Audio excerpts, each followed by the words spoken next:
All right, so out of the gate, we can see that right out of that initial pull, that the bar shoots out about a inch away from us at the knee right here in that pause position.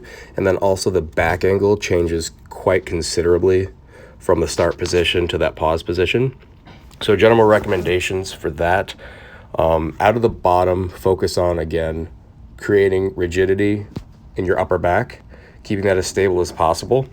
And then pointing the knuckles down, flexing our lats, making sure that barbell is as close to us as possible will again help with that second position at the knee as well, right here. Knuckles down, tight lats, that'll pull that bar in a little bit closer to our body where we need it.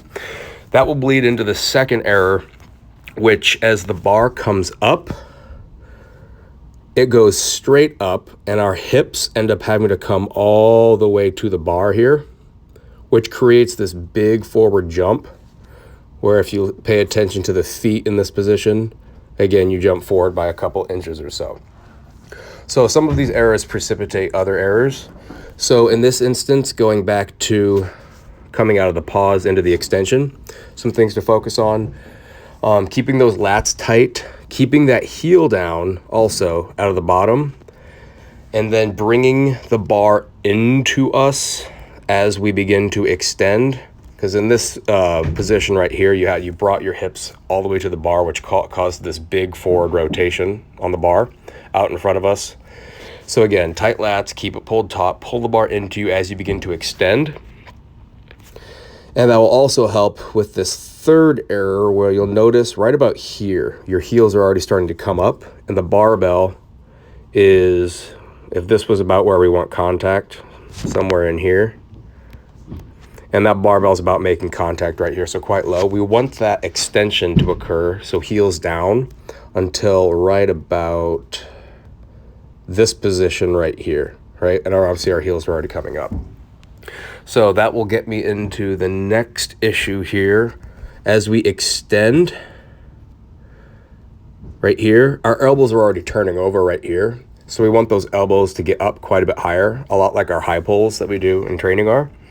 And again, that'll just help with getting under the bar, essentially, instead of doing more of like a forearm curl into the catch position. And the fix there is basically just drill the piss out of the high pull.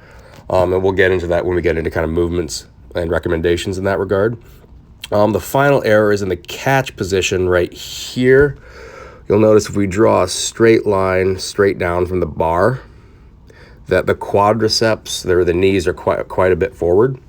And if we want to take some of the brunt off the knee joint in this issue, and you can kind of see if we zoom in, your heels kind of pulled up a little bit here, right there in that catch position.